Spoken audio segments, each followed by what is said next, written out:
Prior to her speaking, that's what we were trying to indicate, that there was a staticky sound. I don't think it's her phone. It's the connection with everyone. Okay. Well, I can hear you clear now. So tell me a little bit about yourself, Ms. Monique. Can you hear me clearly? Yes, ma'am. All right. I am married, the mother of 3. I have successfully homeschooled for over 8 years. I have a master's in human services from a concentration being in marriage and family, a bachelor's from Fayetteville State University criminal justice. I have worked in the past as case manager for disabilities, residential life trainer, a job coach. I currently work at a youth psychiatric residential facility. I enjoy encouraging others to find the best in themselves and just increasing people's self-confidence and just realizing their full potential. Okay. And Ms. Jewrine, tell me a little bit about yourself, Ms. Down-to-Earth counselor. Well, thank you. Thank you so much. I'm so excited to be here. First of all, I'm just excited to work with you today, and this is really, it's an honor. I am a licensed counselor here in North Carolina. I've worked in the industry, in the mental health industry since 2009. I first received my first license as a subsidy professional in 2011, and then I became a licensed clinician in 2013. I enjoy working in Cumberland County, North Carolina. Shout out to Cumberland County. I currently work as a telecounselor. I love but most importantly, I love to support the community in different ways. I am a nursing and parenting provider. Provide free parenting workshops in the community every second Wednesday of the month from 5 to 7 at the Matthews Recreation Center. I also am trained as a Connection Matters trainer, Connection Matters facilitator. That's in collaboration with Prevent Poverty North Carolina. It's a great curriculum. I also do workshops and trainings. I enjoy that. I create a lot of content to share on social media. And I just really enjoy giving back. The down-to-earth counselor is someone that has experience in clinical expertise as well as real-life experiences on the value and the importance of doing your own healing on your journey. So I'm just sharing those things back. And my most important thing is I am also a parent. I have 2 amazing children. Andrew Harris, he is 12, and Derek Brown, he is 18 years old. I love my boys. And I am a single parent. So that's very, very important for me to share about that. And I like to share about the brand, the brand ambassador that I like to share. I like to share with you about my brand ambassador opportunity to share later on in the blog today. All right. Look at her. She got all this stuff going on. Serial entrepreneur. Yes, she does. So before we really get started into the whole talking about the discussion today is going to be parenting through adverse times. But if you guys can do me a favor and if you can come off speaker, I'm not sure if you're on speaker. It sounds better when you're talking when it's off the speaker. If that makes sense. I'm not on speaker. I'm not okay. That sounds a whole lot better.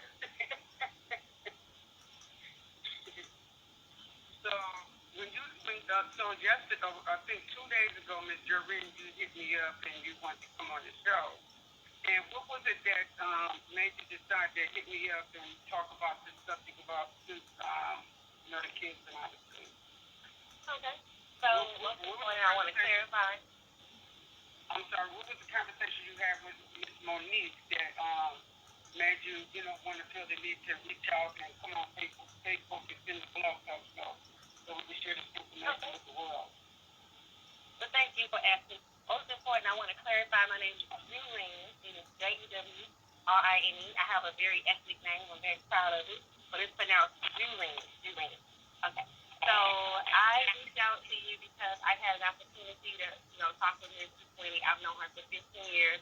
I moved to North Carolina as a single parent after our relationship with my ex-husband was unsuccessful. We had quite a few challenges, some of those being domestic violence, and I relocated here at 22 years old. She was one of the first individuals that I met here in the city. I met a total of 3 people here when I first moved here in the city 15 years ago. But her and her husband were my first friends from 15 years ago, so we were able to reconnect our relationship and just grow in the area as we have now journeyed into womanhood on different levels.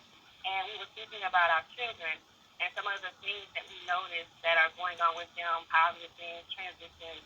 And we were sitting, I believe it was at 15, Monique, the other day. We were just playing sorry. Her daughter, myself, and my son. And we were just talking about what's going on, with the coronavirus and the epidemic. And we wanted to just find a way to help bring our expertise and our experiences to help jump out there and help other people as well as support one another through this process. So that's where it came from. It came from an organic place of saying we're parents, we have something to provide, and we want to just kind of find a way to connect and share it on a greater platform, just beyond sitting at the table playing the board game. All right. So one of the things we had talked about was when we did our phone interview. I'm sorry, it was bad.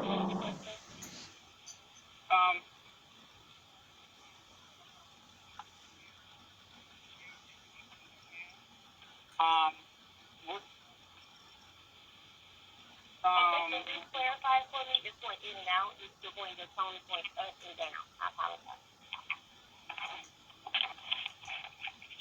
I was asking you, can you hear me? Yes. Okay, one of the things we were talking about, how people can prepare for the change. Ms. Monique, would you want to address that? Oh, yes. I was thinking, I know so many parents, so many guardians, so many caretakers are definitely feeling overwhelmed, definitely stressed, because most people do not spend this much day-to-day time with their children, especially trying to educate them. And I wanted to remind these parents that you have to be flexible and you have to forgive yourself during this process because you're going to make mistakes. I'm not a trained educator. So when I decided to homeschool my children, in my mind, I had an 8-hour day planned out. And I got with a mentor, and she told me, listen, most public school classes have 20 to 30 students and one teacher. They might have a teacher assistant, but you're giving one-on-one instruction to 3 children, so you don't need 8 hours. She said most of the time in public school settings, the 8 hours consists of the logistics, the mix of the classroom, bathroom breaks, lunch, and all those things. So you pretty much will only spend between 2 to 3 hours teaching homeschool. So she said, definitely keep that in mind, because if you have a whole 8-hour day planned out, you're going to overwhelm yourself and overwhelm these children. And during this time of uncertainty, we want to give these kids comfort. We want to give them structure, but also flexibility. Structure does not mean being rigid in classroom setting, making them sit down for 3 or 4 hours at a time at a table. Their classroom might be their bedroom. Their classroom might be a living room floor. Their classroom could even be outside. As long as the work is getting done, it doesn't matter where it's getting done at. And we want to provide comfort during this time of uncertainty for our children. So that's one thing we have to keep in mind. Parents, forgive yourself because you're going to make mistakes, and also be flexible, and we have to adapt during these changing times. Okay. Now, Ms. Monique, I know you mentioned that you homeschool.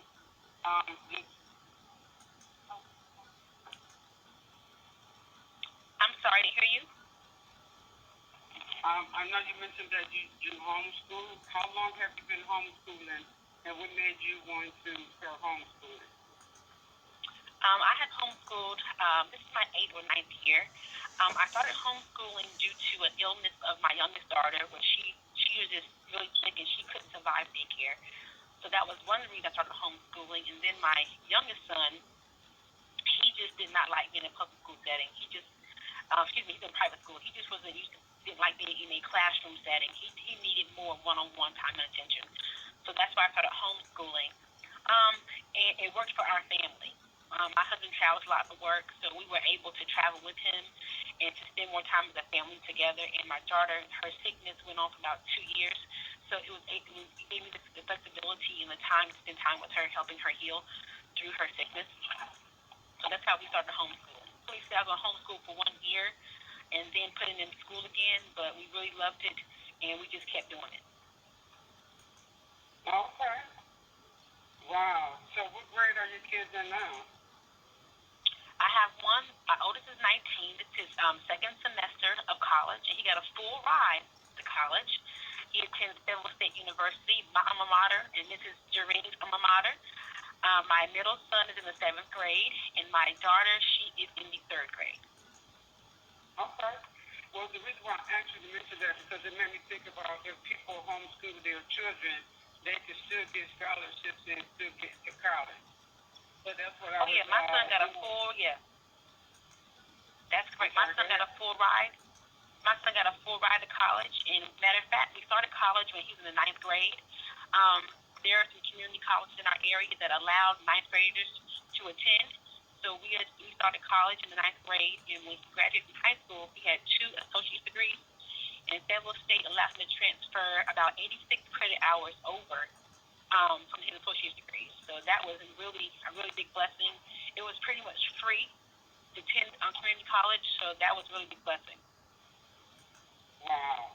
Yeah, because a lot of people be paying all this money to go to college, and you can actually.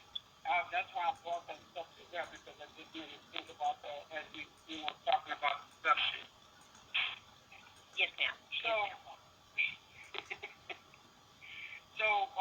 some of the things we were talking about was some of the, as far as the virus, that's out and people being, kids being out of school.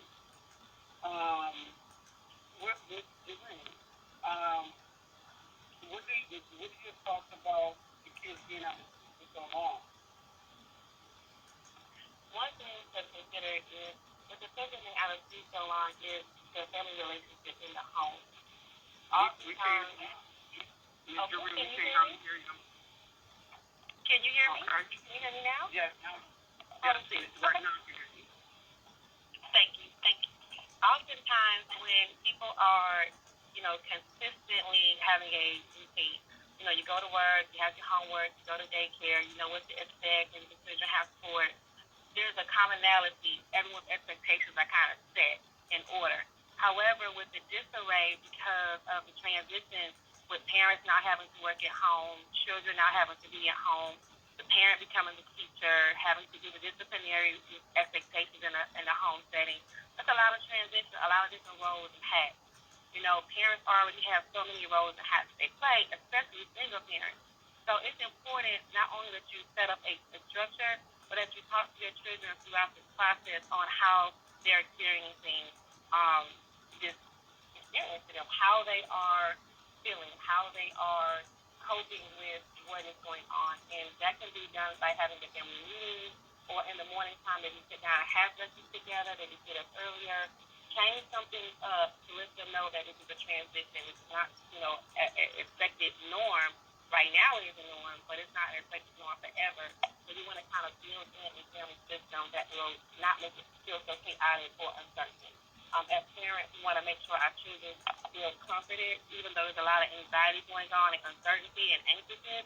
But we're the parents, so as leaders, we have to make sure that we're demonstrating that, to our children. And that means talking with respectful tones. That means understanding that, Johnny may not consider you a teacher, he considers you mom. So while you're getting frustrated looking at this big old thick packet of work that has to be done, because I know my son Andrew has a humongous packet. We're chopping up the work up. Asking him, do you want a bottle of water? Do you feel more comfortable working in your bedroom?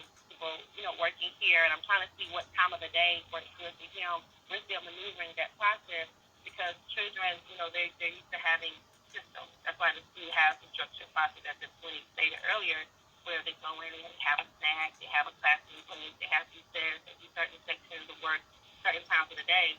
So trying to, really find a process that works for your environment is important. Plus, the parents probably are working now and trying to also balance getting the meals, cooking, getting to the place in the city. If they do have a place to pick up meals in the city, allow them trying to find meal plans that will help them to ration things out.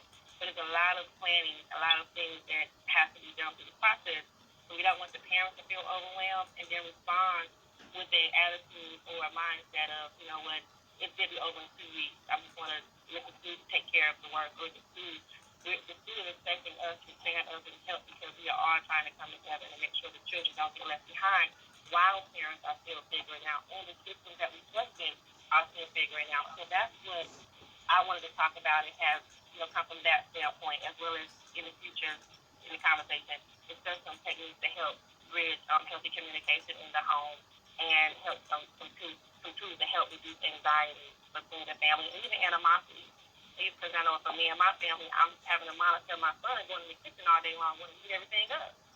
I'm like, no, son, we have to eat, according to the meal plan time that we have, because we want to make sure that we are allocating out the food within an appropriate, amount of time through the day, because we have to teach them that, rationing is important right now. Not that we're destitute, but we want to get customized to this new process, and then as we transition back into our regular lives, so we can, add on and things like that. So it's important to set expectations with this transition and make the changes that are needed.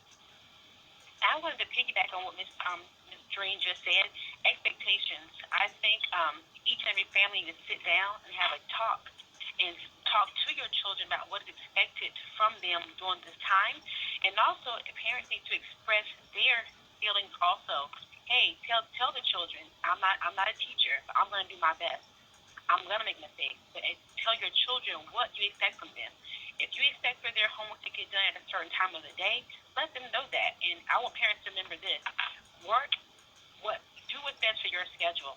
If you plan on homeschooling 3 hours a day, but you only have an hour and a half in the morning and an hour and a half at night, I homeschool at night sometimes, so you can't get started until 6:30 in the evening. That's fine. Whatever works best for your family and whatever decreases your stress, that's what you need to let everyone know in your whole household, because people are still working from home. Some people are still working outside of the home, and people are doing the best they can. And they need to realize, I'm doing the best that I can, but I expect for you to keep on your chores, to do your homework, to go to bed on time, to wake up on time.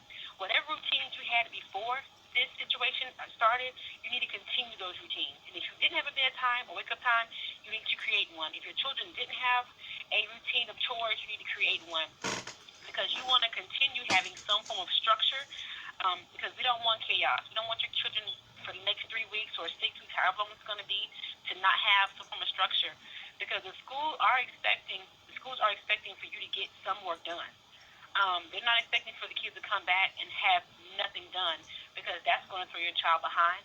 So it's definitely important for them to sit down, have a conversation, and expectations need to be told to the parents, and also allow the children to express how they feel too, because I'm pretty sure this is a very uncertain time for them. They could have fears. They have a lot of concerns, and so we have to listen on both ends, the parents and the children. Right. Yeah, and that was one of the things we talked about too, because people are going to be probably let the kids be out and playing and things like that. When it's just the time that they normally be focusing on school, they should be, learning how to, Jewrine said, to put the structure together, keep them on track, so when we do go back, they won't be, mistakes. But that makes a lot of sense. Yes, ma'am. So, and I want. Go ahead, I'm sorry. I want parents to know that you are not alone. Many school districts are posting on social media platforms enrichment or supplements that can help parents. So you're not alone. There are a lot of Facebook groups. There are a lot of educators on Facebook who are saying, hey, I have an IG page. If you want to reach out to me, you can. So do not feel like you are by yourself in this. The whole country is in on this. So definitely reach out on social media platforms to your friends who are teachers, to your friends who are educators, because people out there, they really want to help. And most school districts are offering help through social media platforms. Wow. Yes, and I want to pick you off what Monique is saying. It's also a great time to, use those connections that you have to your support physically. For instance, everyone is going through the same thing, so it's very important that if you're feeling overwhelmed and if working at home is not for you, or your tolerance or your pace level was already low before this is a good time, what are you doing? How are you handling it? Reach out and talk, because you don't want to build up frustration with everything that you have going on, from the finances, with the uncertainty of the finances, with the uncertainty of maybe your job and how that's going to look, and y'all having to have increased people in the home, your children, family members in the home if you're married. You're probably used to going to the gym, having your outlet. A lot of those things that people do to release stress, to release, frustration, to prepare to go home and be mom, turn that new hat on. Every single hat is in the same house right now. So we want to also make sure that we build a new way of supporting. If you want to, get on a group that is online, if there's a group that has been created for what's going on, or maybe ask your girlfriend, we can do like a Zoom video call to check in with each other. If you need help with the homework, maybe it's how you have a friend who's in the same grade, but finding a way to still be a connection with people, because many times most of the time, people are already under a lot of pressure and stress, and we don't know what's going on behind the closed doors as it is. And even for the children, going to school sometimes is an outlet for them when they see their teacher. I know my son at our school, it's just Cassville. My son has had great relationships with many of the teachers there. Both of my children, to this day, we still keep in contact with them. When I see them, we give them a big hug. There's a lot of memories that is brought back, when we see the third grade teacher that was there who was just for time in our family, or the fifth grade teacher who was there making sure that he made it to the sixth grade. But right now, mommy is the teacher, and mommy's also saying you can't go in the kitchen right now and eat all the food. Mommy also said, knock on my door, I'm working in my bedroom, I'm working in the garage, or things like that. So the dynamics are completely different. Everyone's trying to find where they fit in and trying to, find comfort in what's going on in the midst of uncertainty. I went to the store yesterday, if you don't mind, and I told you ladies last night, remember about the young girl in the pride? And I went up to the store yesterday to get some items at the Family Dollar. And when I was at the Family Dollar, I turned around and saw the lady, she had her jacket pulled over her mouth. And you could see, she looked at me, we were kind of close, we were not big apart, we were pretty close. Let me get her on the line. And the fear in her eyes, it was just like, does she have something wrong with her? She don't have a mask on, is everything okay? And I said, you're going to be okay, everything's going to be okay. God's going to make sure we're all okay. So when I turned it out, I was we had the whole system shut down. The uncertainty and the fear. I'm glad her mom was educating her properly on going into the community, but the way that she looked, it was as if you have this virus. She looked at me like, are you safe to be around? And I let her know you're going to be okay. At the register before we left, she said, have a great day, and I bought her some candy, and I let her know that she was going to be okay once again, and I prayed with her. It was an opportunity to bring, a level of comfort, a level of stability, even when there is uncertainty all around us. Our children, our youth, are looking at us to be at the forefront to support them. But what about with the parents? So that's why I'm saying it's important to feed and creating an avenue to put the anxiety and the things that we maybe were able to cope with differently, get them out and find a new way to make sure that we build that resilience. So, and I apologize for the delay. We had the whole system shut down. Never did. Okay. Now, Ms. Jewrine, if you don't mind me asking, are you on a headphone set? I am. Okay, well, because we can hardly hear you. People say they can hardly hear you on the Facebook Live. So if we could just come off the headphone, yes, ma'am. I appreciate it. Yes, sir. I'm on the phone now. Is this better? Yes, ma'am. Okay, next time. Yep. One of the other subjects we were talking about, children children with behavior issues. So I forgot which one of you guys.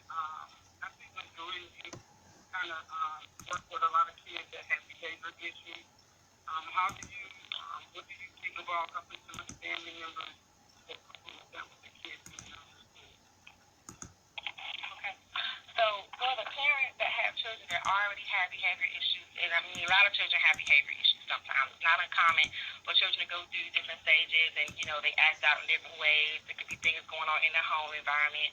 They could be frustrated in the school environment. So I'm not categorizing everyone in one situation. But there are certain children that have already been identified that are in special classes because of their behavior, or also they may need medication to assist them with behavior modification. They could probably be receiving help for those skill sets. This is a time for the parents to pull on all those resources. Everything that you've been told through your IEP, if you have an IEP, everything that you've been told with your behavior coach, or if you are in counseling or you receive some type of service to help you, this is the time to pull out those treatment plans if you have one in place. This is the time to really sit down and see what's working, what's not working, and remodify how you're going to address the behavior issues. For instance, talking to your children, I'm going to be honest, it is very stressful, especially I'm a single parent of 2 boys. I have been through so many different transitions with my children. And can you hear me?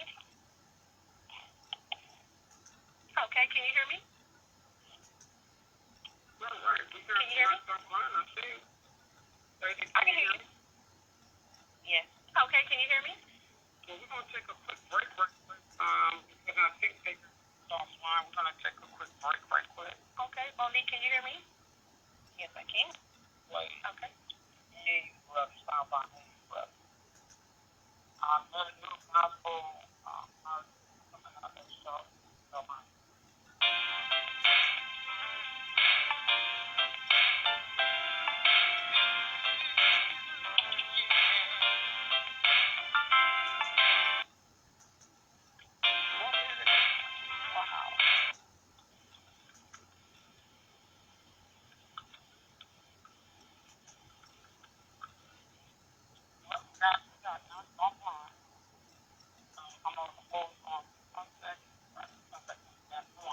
Agree totally what Miss Jewrine was saying. If your child is already identified as having some behavior issues or special needs, this is definitely the time to look into their goals. Whatever their goal could be, is stick with those goals. Because if you go off those goals and don't follow them, the next 3 weeks, however long it is, it's going to be chaos when they finally do get back to school. It's going to be chaos in your home. So that's one thing you definitely have to keep in place is those goals. If your child goal is to listen to adults without talking back, that's a goal you need to keep in place. If your child goal is to speak nicely to others and stay on task, keep those goals in place. If you recognize your kid, your child, your student is having an issue with keeping up with their goals, hey, give them a break. If they're sitting down for an hour and they're doing their work, and you recognize they're getting antsy, give them a 30-minute break. Let them go outside. Let them play video games. But you must also keep in mind, if you work for an hour, I'll give you a 20-minute break. But understanding is, when you come back, you have to finish your work, you have to keep to that. Stick with that structure. Don't let your child see you being wishy-washy, not being consistent. And also, we have to model good behavior. If we're telling our students that they can't have screen time, they can't be on the cell phone, it'll behoove you to do the same thing. We have to model good behavior. We can't be on the cell phone talking for 2 or 3 hours at a time. We can't be on Facebook because they're going to see what you're doing. So if you're set aside, this is set aside time. Yeah, this is set aside time for structure, set aside time for schoolwork. Keep those things in place. And definitely, whatever goals on your IEP, or if you have certain goals at home that you have for them, keep those goals. Let them know what goes on in school, the same thing's going to happen here. Do not fall back because they will take advantage of that, and you don't want chaos in your home. And also, when they go back to school, it's going to be a lot for teachers to deal with also. Right. Okay. Can you guys hear me? Yes, we can hear you. Okay, I'm back now. It's all good. So okay, I didn't get a chance to catch everything Miss Swinney was saying, but it was great. It sounded amazing. Yeah, she was just piggybacking off what you were saying. Now, I know this is like a time where a lot of the parents are going to be very stressed out with the kids being home. What do you think about what kind of things can the parents do to keep themselves from not being so stressed out? Okay, let me jump in right here. I wanted to make sure that I got a chance to finish what was being said just for completeness of the thought before the phone got disconnected. I also want to say, and I would also add into what you're saying. I also want to add, it's important that even though, you're at home and you're stressed, even though you might feel stressed, you might feel a little bit of, cooped up, a little antsy in the house, this is not a time to leave your children with people that you do not know. I know that you may need a babysitter, you need to go to work if you are having to leave the house, but be mindful that you know who you're leaving your children with.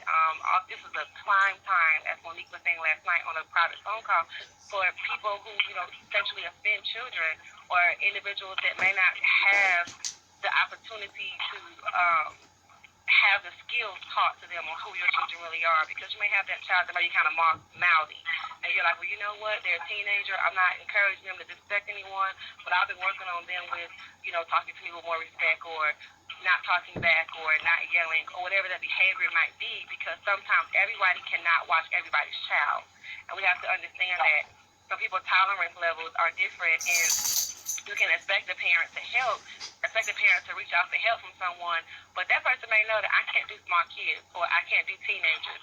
Respect that. Don't force the issue. Don't put your children in a situation where, you're saying, I need this so bad I have to go, and you don't consider the implications that could come about it when they're letting you know they may not be the best suited person. Also, people, in relationships, I'm not saying you can't trust the people that you're with, but be mindful that we don't leave little girls with our boyfriends, or people that we may not know as well, that they're now being left unattended and you're gone indefinite and the children are not in school. It may be a big difference when you're having someone come off the school bus and there's a group of kids, at the house that's transitioning opposed from one person. I'm talking about all kinds of scenarios now where things could occur, because of the amount of time that the children are having a different type of routine. We always have that person who may sit on the porch and see the children come home off the bus, and things like that. So just want to be mindful about that. I wanted to touch on that because that was a very important topic. But to deal with the stress more direct, this is what I was saying earlier. People sometimes go to the gym, they may go out with their friends, they may go have a girls' night. We can't do none of that. Restaurants are closed. The bars are closed. The clubs are closed. Whatever you're doing to have an outlet, the gym is closed. Maybe take a nature walk. Maybe pick up journaling. Maybe pick up an online group. Maybe read a book. Something you need to do to find a way to challenge who you are and what comfort you enjoy. This is not, this is not a time that you're just sitting in the house smoking back to back Newport. I'm not trying to be funny or judgmental to anyone, but people typically pick up a Newport or a cigarette when they're stressed. You want to think about that can also be an effect on the child's health, especially while we're fighting upper respiratory, viruses out here. So just be mindful that you pick up healthy coping skills. I think we've seen a lot of jokes where people are going to gain a lot of weight eating at home. I know I primarily worked at home before this happened, so I know working at home can cause a lot of weight gain. So be mindful that if you are going to use, maybe try some alternative healthy options or cook with your family. I know my family and I, we went and got a lot of board games, so we're going to reduce stress like that. Because I don't want my son, my 18-year-old, playing the games all day long. Because he's tearing up the internet all day long. They're going to get me. So finding different things to do, just to fall back in love and to keep that fire going in your own family, because we are our strongest strength. Your family is your strongest strength, especially your immediate family, your children, your husband. So it's important to just find a way to keep that relationship ignited and hopeful through this transition. Right. And I wanted to piggyback off of Miss Jewrine said. We had a conversation earlier. I was talking to her about how I had two parents.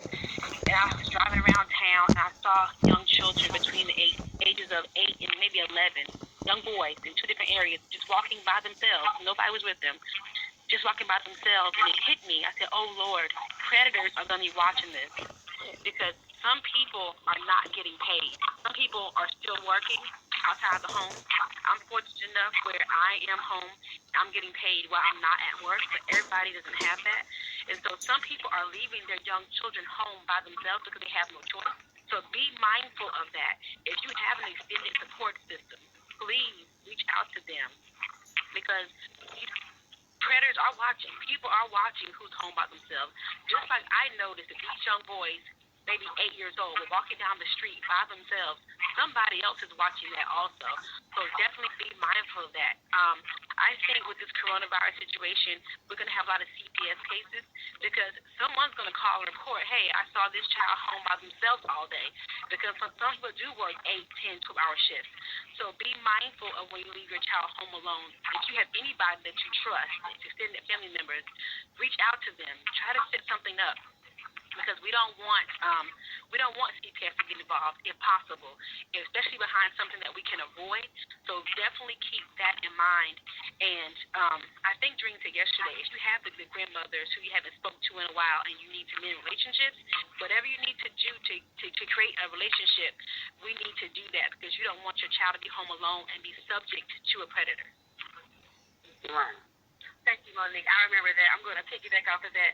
So I remember that because what we were talking about last night and we're bringing it up today. Oh, I'm sorry. You want to say something to say? You can finish off and then I'll have another question after that. Okay.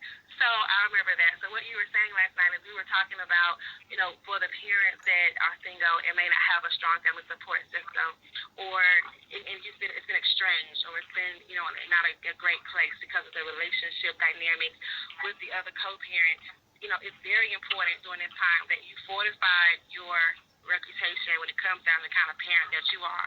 Because beyond this epidemic today, there are many women out there, and I'm speaking very, very firm on this, there are many women out there who are doing the best they can for their children, and it may not represent it the way that they want it to regarding their financial stability. They may not have their own house, they may be living in a shelter, or they may be living with, friends or family, things like that. They may be unemployed, going through transitions, but they love their children, and they want to give their children the best quality of what they can for what's going on at that moment. Women are always in transition. They can go from one level to another. This is what I was sharing last night on how this situation we're facing is can and will create some lifestyle, changes. People that may have been high earner income have earned high income, you may now fall into a different category. And then the people who are already not living check to check or don't have a good stable income base, this can make it even worse. So it's important right now that you are letting people know what's going on with you and your family. Not telling them, well, I don't have no money or this and that, but talking to someone and saying, I'm trying to do this. This is my plan for work. I want to make you aware. So now you're not hit with the case that's going to come. And you're like, are you serious? I'm doing the best I can with my child, and then the dad is saying this about me, or the mom is saying that, or the grandma is saying this. This is not a time to nitpick back and forth. Now, there are some parents who may not be as responsible, who may appear neglectful, but there are some people that really are trying and doing what they're trying to do their best, and because their situation financially is in transition, it can present that they're not able to provide, the stability, where you're looking at a lifestyle, where you're looking at the quality of the life. Everyone's just not going to get Jordans and a cable TV and a 52-inch TV, and things like that. That doesn't mean that a parent's not providing for that child. And I want to say that for the parents out there, I want you to hear this. We see you doing your best. People see you doing your best. Make sure you're speaking to the right people, not people who are taking inventory and waiting for you to fail or making you feel like you're not doing enough. Because as long as you are doing your best, getting out every single day, and your children see you trying, that is what matters. So don't give up now, even though the situation hit you and can set you back again. You're going to come out of this. You're not going to lose your family. You're not going to lose your kids. So everyone's going through transition, and you're like, well, maybe I've been going through this for a long time. Now you know what I feel like. Don't feel that way. Don't feel like this is a chance of vindication in a negative way. It's going to actually create compassion for people who may not have understood, because now everyone's going through and have a lot of uncertainty, which you've been facing all the time as a single parent or a parent in transition. I wanted to really point that out for those parents that are in that situation, because it can be scary and upsetting. Right. Well, we have Ms. Monique Swinney and Ms. Jewrine Brown, the down-to-earth counselor, known as the down-to-earth counselor online, guys. I'm on my Facebook Live. If you guys have any questions, you can call in at 563-999-3741. If you have anything you want me to mention over the radio, you can actually leave a comment in the Facebook Live also. So one of the things I want to talk about, since we're talking about family and having support, about co-parenting in the time of this need. Now, a lot of people are just single, so it's, Ms. Monique, if you want to, I guess Ms. Jewrine, if you want to speak on, about the time, this is the time to start getting along with other person, with the kids, so in the event they don't have to be home alone or anything like that. You want to talk about that? Okay. As I was said earlier, thank you so much. This is a great time to just really reach out to a support system that that's credible. For instance, not someone that they already have their own situation going on that you don't want to now get included, that can look negative on you. Individuals that that are positive, that are really trying to make sure that the children are in the best position and the relationships that you have are in the best position. And what I mean by sometimes people, get on the phone and chit-chat and talk about stuff, and they're like, girl, this or girl, that. No, you want to talk to people who are solution-focused, people who are geared on seeing what your plan is and how to get your plan delivered and what the plan needs. People like to know that you're making progress. People want to see that you're making an effort to help your and also because you're going to bridge generations to another level when you do that. You know, depression can be something that is taught because you're teaching your children to now feel defeated. If you are being resilient and you're moving forward and you're in a progressive mindset, your family's going to see that. So when you're speaking with people, when you're reaching out, just make sure that it's the right kind of people. You know, every time you call them, you got to give them a whole story. And they're like, oh, Lord, well, this is the last time. Or you feel uncomfortable asking them because you know that maybe they really don't want to help you. Talk to someone that has said, I will help you. Talk to someone at your church. Talk to your pastor. Not ask you to inundate him with stuff, but ask someone that you know that's trying to help you, but you have to give an account. There's some people that you don't want to talk to because you know you got to give an account. For instance, if somebody say, I'll watch your baby while you go to work, but you got to be back home by 5 o'clock. Maybe you want to stop by a friend's house, you know, or stop by and get mommy time. No, that specific person is saying, be back by 5 o'clock. This is the time for accountability, not taking advantage. If it was another friend, maybe that person may say, okay, 5 o'clock is okay if I give them extra $10 or I call them on the way, he's not going to mind because they love my baby anyway. This is not time to take advantage of people's kindness. It's time to really be about your business and be consistent because people got lives too. People have lives too. And more of that co-parenting, just to come on that as well, it's important that if you don't have a good relationship with another co-parent that you're working with, or you want to keep the relationship in a good place for yourself, especially when things can be transitional in the relationship, it's always a good time to use the co-parenting app. It's not saying that I want to point out that you're a bad parent or you're not a good parent. I'm a better parent. It's not to point out that I don't trust you. It's to say, let's keep this thing in a very positive place. Oftentimes we've used the grandmothers, you know, when your baby mama, baby daddy don't get along, or the ex-husband, ex-wife going through, who gets the phone call? The mama. Your son, you know, your daughter, you know, whether it's the grandma or the auntie or someone, if someone calling to help with the transition, you can actually use the app because sometimes it's good to keep people in position to know what's going on, but sometimes those behind-the-scenes details can be a little uncomfortable for our loved ones to be stuck in the middle sometimes. So you can use this co-parenting app to actually help communicate on, you know, the relationship and when you're, you know, taking the children back and forth to visits, when you're dropping your children off, making sure you're getting there on time, and with any extra expenses that you're paying for your child during this time, to keep track in one safe location. So I wanted to point about the need to have a co-parent app as well, which can be helpful. And I'm sharing that without overtaking everything. I'm very passionate. I was a victim of Hurricane Florence, and I actually had an opportunity to use this co-parenting app called the Be Fair app. And it's family advocacy, your responsibility. And I want to point out that it was a very helpful resource for me as I was unemployed for quite a long time. And we were also transient homeless as well. And being a single parent that's here with 2 boys, I own my home. And I'm not saying that we would have been homeless and no one would have helped us, but we know when you're looking at a situation when your whole lifestyle, your whole livelihood has changed, there's time limits. You know, you can't take care of a whole family, a woman, well able to work woman, and 2 children, 2 teenage boys, preteen and 1 teenage. You know, people love you, but, you know, you have to be mindful of your time. And how are you going to build back to get back in a place of stability? It takes you being focused every single day, getting in and doing that work. So this co-parents app is one less stressor. You know, one less stressor. We were talking yesterday, you, Monique, and myself, and we were saying that oftentimes people are losing their children, and because they're not able to communicate who's keeping their child. Now something happened because the person was irresponsible, and DSS get called to investigate. They have to investigate, because that means substantiate, to see what's going on, but the parents are ultimately responsible. So you want to make sure that you are communicating with that other person on how you're providing for the quality of the child, the safety of the child's well-being, you know, that you're allowing the parents to see their child so you don't fall in parental alienation, that any funds that you're getting is being allocated for the child, that they're paying money for the child getting credit, so now you're not in court. And they're like, well, I gave you $100 last month. I gave you this, I gave you that. You can pull the app up, it's court admissible.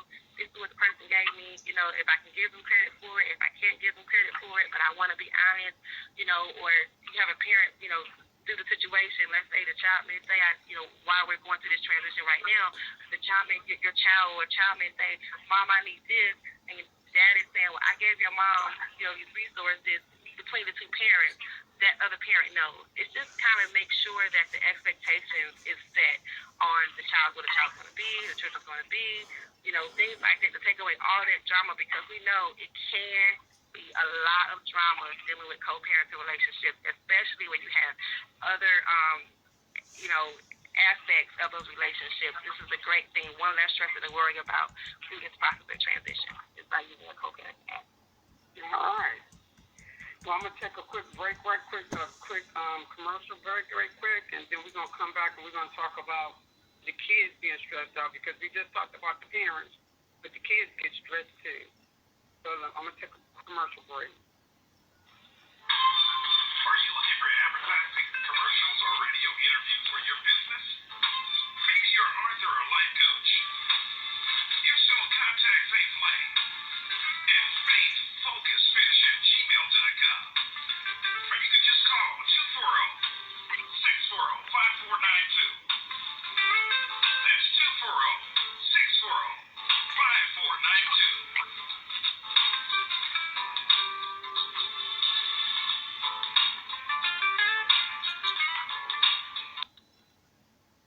Now, Ms. Jewrine, Ms. Monique, I'm sorry.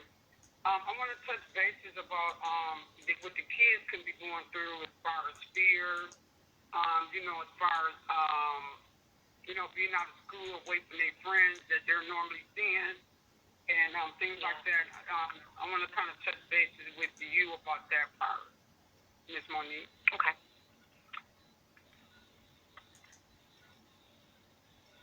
Are we back on now? Yes, we back on, Ms. Monique. All right. The children are in uncertain times, and as parents, we must be sensitive to that. The children already know that we're not teachers, and they are wondering the same thing. Can my mom do this? Can my dad do this? So we have to have a face, a confidence about us that says, yes, I can do this. But also be honest and tell them, this is not what I do every day, but we're going to work through this. This is a challenge, but we're going to work through this. And as parents, I want you to know that some children might need one-on-one time and attention with their work, and some children thrive by themselves. So we can't get frustrated if we don't understand our child's learning style. We might not get it. It might not be our learning style, but it's how they thrive, how they learn. We have to accept that and go with it. Whatever works best for them, we have to go with it. Your child might need you to be there more hands-on. I have two children that are very by themselves, do their own work, and I have one child I have to sit with a lot. So you have to definitely know your child. During this time, we should be building relationships and identifying our child's learning style. And if you do need help, reach out to your kids' teachers, reach out to the school system, reach out to other educators, and have a conversation about that. But it's important to realize every child learns differently. And so we have to be willing to make some exceptions and adapt to that learning style. And we have to realize that they are used to having a certain amount of social interaction, having certain friends. And I know from my daughter, she's very talkative, and she talks about everything all the time. And that can wear on your nerves. So as parents, we have to recognize my child is this way, but I often tell her, let's take a breather. Let's stop right now. Let mom digest what you just said, and I'll get back with you. So in return, we have to communicate with our children what works for us and be patient with them. And because these are little kids. Some are, especially with elementary kids, you have to recognize that they're used to certain things, and it's hard to break that routine. And so we have to create a new normal. This is the first time I'm 39. This is the first time in my life that we ever had this kind of quarantine. So I know it's the first time in their life. And so this is a new normal for everybody. And we all have to do our part to adapt. We all have to do our part to make it as easy as possible, in this circumstance that we're in. Right. Well, I'm 51, and this is the first time in my 51 years, too. But look. Yeah. So I know one of the things that, that I was kind of worried about when we talked on the phone yesterday, that child abuse cases might be up too. So we just got to be so mindful that not only are we stressed out, but the kids are too. So we just got to be so very careful with that. Yeah, I look on Facebook and other social media platforms, and I see all of the parents, especially the first day, all the parents are just comment to the nick of their own children. And it could be done in fun or just, just playing and joking. But be mindful. Some people are not playing. They're not joking. Their children are wearing on their last nerve. They don't know what they're doing. And to be honest with you, like I said, I'm 39 years old, and I used to tutor.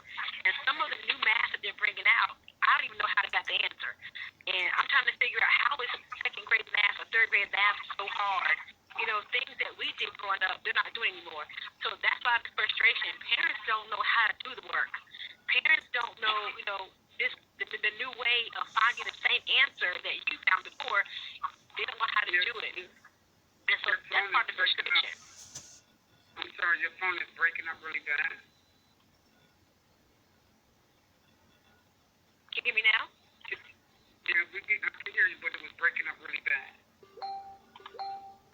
Okay, that's part of the frustration is parents, some parents don't know how to do the new math or the new way of doing it. And to be honest with you, it's not about how much education you have. I have friends who have master's degrees and doctorate degrees, and they're trying to figure out the new way of doing math. I'm sorry, Ms. Faith, can you...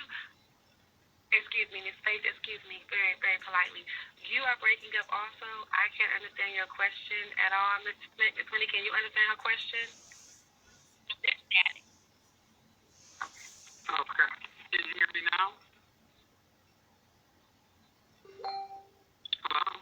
There's still some static. Okay, I don't know what's going on with that. Well, while you're working on it, I want to second Ms. Swinney. I also have struggles with that new math too, Ms. Swinney. I was kind of talking. Sometimes when we on the radio, sometimes people be having the computer. Okay, to add to that, then.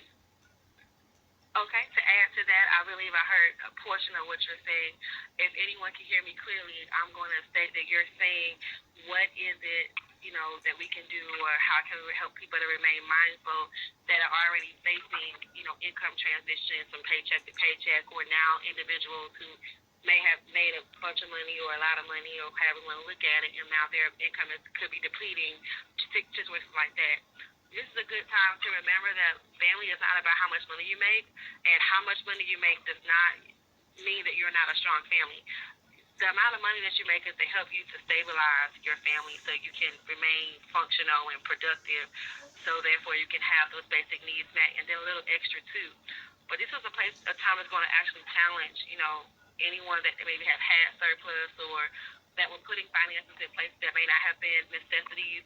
It's going to really help you to really refocus to make sure that you're looking at what are the necessities. What right now do we have to do with?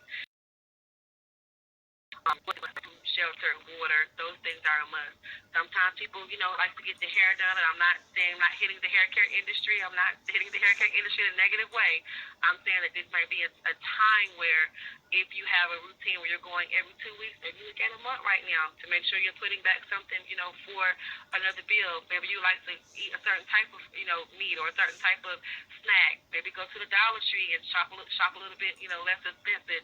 Things you can do to find ways to cut the cost. Now, you might be saying, where can I cut the cost from? If now your income is transitioning and you qualify for some type of benefit for you, some type of assistance, then it's the chance to go down and look into getting that assistance if it's there. People sometimes are a little bit, uncomfortable going to get governmental assistance, but if you qualify for it at this point, it's to help you and a lot of other people who may, have a need for it.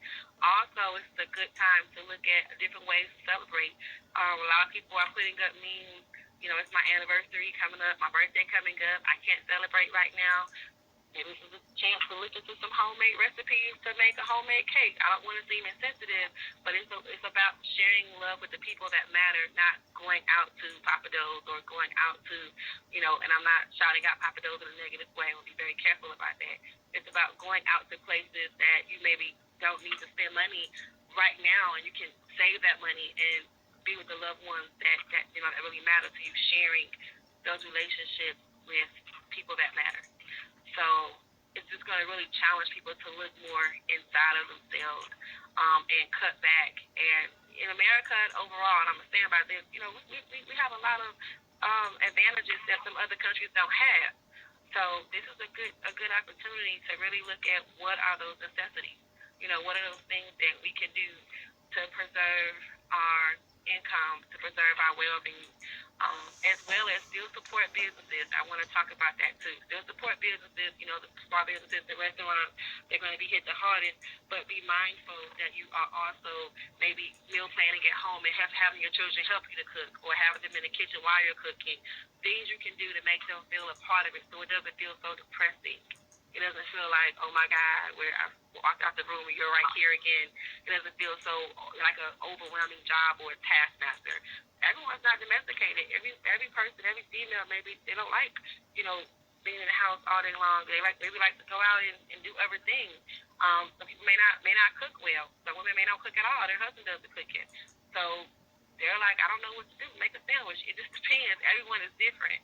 So I always wanted to point out those different dynamics too, to find what's going to work for your family. There's no cookie cut and paste situation. Just get a chance to really talk to your family and keep evaluating everybody's needs, but also make those tough decisions. Those decisions that matter is going to help your family to bridge through the situation financially. If you haven't gotten that income tax refund check yet, don't spend it. Save your money, stack your bread. If you are getting an income tax refund check, save your money. Talk to someone, invest in maybe someone that can advise you on how to preserve it or where to spend it at, as far as if you're going to pay bills ahead of time or you're going to spend them, pay the bills as they come. But get a strategy. This is a great time to strategize financially because this is going to hit a lot of people. I wanted to say that most important as well. And don't talk about a lot of the stressors in front of the children. Please don't do that, because they're listening. So if you have to go outside in the backyard, if you got to go get in your car, I don't want to say go outside because people might be listening, but go get in the car. If you want to maybe wait till the children are asleep, turn some music on in your bedroom, talk to your husband, but don't talk about it around the kids because they're listening and they're only getting a portion of the conversation. They're only getting the portion that they hear you speaking about and not the other person. And sometimes they don't have the experience to understand the content of the conversation as well. So just be mindful not to talk about things that can create anxiety in front of children. And my mama said this, my mama said that. Your business will be all over the neighborhood. Right. It's funny that you say that because I've been working in the financial industry for 5 years. And just this conversation right here, it's amazing with me. I'm thinking that I get nuggets. When I hear other people speak, it makes me think about, I feel like I be getting hit in the head with a hammer because it's like it's time for us to wake up. I mean, it's so many people out there sleepwalking on right. There's a lot of people get those income tax checks. Some people checks already gone. They checks was probably already gone the day before they said Corona. I'm just saying, it's February. So it's about find a way to earn some money, save some money, accumulate some money, and teaching those kids. So that's another thing that we gotta we want to, with our company, we want to start helping people, educate them so they can keep themselves on track as far as those things financially. And I'm always posting that I'm always looking to help, people get educated and help them save, put their money in places that they can start accumulating. We all keep putting it in the bank and things like that, but our money is not working fast enough in the bank. They got a lot of different ways. And there's other ways besides putting it in the stock market right now because that's crashing. So it's other ways you can put your money in some type of investment where it at least is being accumulated for whatever emergency situation. And so I do want to put that out there that if you are interested in learning about any of that, I can help you out with that. Just inbox me or call me at 240-640-5492. If you want to learn how to budget your money in a place that Jewrine, I want to ask you a question. If you could say anything to the world about all that's going on, what would you say to the world? And then let me see, we got a few minutes to talk. So for the next 2 to 3 minutes, if you could say anything to the world, Ms. Jewrine, what would you say to the world? If I could say anything to the world, I would definitely tell them to choose faith over fear.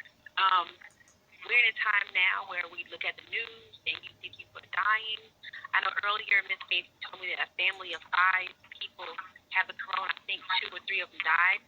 So I would definitely keep in mind not to discuss those types of things in front of your children because they've never seen this kind of thing before. And we haven't either, but definitely they're not mentally built for this, but not right now. And so I would definitely be mindful of the conversation that you have, be mindful of the television show that you watch, be mindful of the media platform that you watch, because mentally this could be traumatizing for them, so be mindful of that. And we have to choose faith over fear. For me, look towards Jesus. Don't allow this situation or our circumstance to dictate our reactions, because you have people fighting over toilet tissue. You have people getting stabbed in line for groceries. Do not let this fear dictate how you react to the situation that you're in. You must fix your eyes on Jesus. Know that he is bigger than any storm or situation or any disease that is coming. And just look towards him. Look towards him for your hope and for your comfort. And remind, if you are a believer, remind your children of this. Remind your children of who you believe in. To pray with your children, because children are afraid. Adults are afraid, so you know they are afraid. Well, it's funny that you said that, because yesterday when I went to the grocery store, when I was getting out the car, I noticed this man walking really fast, going to the store. I mean, he was walking so fast it was very noticeable, so we as the people looked crazy. And he grabbed 2 shopping carts and ran straight to the back, and to the meat, and wasn't no meat there, but he was walking up and down all the aisles just as fast. But when I looked down, I noticed the man had 2 guns on a gun on both hips. And so a lot of people was, paying attention to that. And I said, these people out here losing their mind. And yeah, you're right. There's some grown men out here terrified. So we just got to be so mindful of what we're doing around kids. And even if you don't have any kids, and even if it's your kids not seeing it, other people on the outside are seeing things. And that scared me yesterday. I'm not going to lie, that really scared me. And I was like, wow. And it hit me again like a hammer yesterday. I said, oh my God, if we don't get a lockdown, I'm not going to be able to see my family. So that made me just think about, we just all got to be so prayed up, be mindful of what we're saying and doing around other people, around the kids, and all I can say is just stay prayed up. But yeah, that kind of scared me yesterday to see that man like that. Now, I kind of felt bad for him at the same time, because it's just like, it could be some people with great, they got a great sense of humor and everything, but just that one thing can trigger them off to lose their mind. That's right. That's right. So, Ms. Monique, if you could say anything to the world, what would you say to the world? Dream. Okay, so, what I would say to the world is the same thing Mr. Swinney said. We're believers. I would definitely say, please, if you do not know who God is, this is an opportunity to really pick up the Bible and begin to read, about scriptures related to peace, scriptures related to anxiety, scriptures related to having wisdom, things like that, and let that word take nourishment in you. Let that word just really saturate your heart, because that's what it's all about. It's about, using your faith through times of need, but also allowing that faith to change and revolutionize who you are as a person. And one thing for certain is, if you don't believe in God, which I strongly encourage people to believe in God, I respect everyone's religious practices because it's a constitutional right. However, it is truly a lot of affirmations in the Bible and words of encouragement in the Bible, so you can read it for nourishment, spiritual nourishment as well. I would also say it's important to do what Monique and I did. Find someone you can talk to that's like-minded, someone that you can rely on and you can share your thoughts with during this time in our country that is positive. Someone who's not going to constantly say, girl, did you look at that on the news? Oh oh my God, and constantly reiterating all this fear. You want to talk to people, especially now since we're not going to be able to probably go to church a lot or go to the mosque or go to the places you used to go to in a large group setting. So it's important to find someone that will be a positive outlet for you. I would also say, utilize tools that if you are a parent, a strange parent, to the other parent or a co-parent, use tools that can help you through this transitional time, because if you had court dates coming up, if you have situations that's going on, there might be some delays. So definitely use co-parenting apps during this transition. It's important throughout your entire relationship, but definitely during transitions and things like that, because you want to make sure you're keeping effective communication.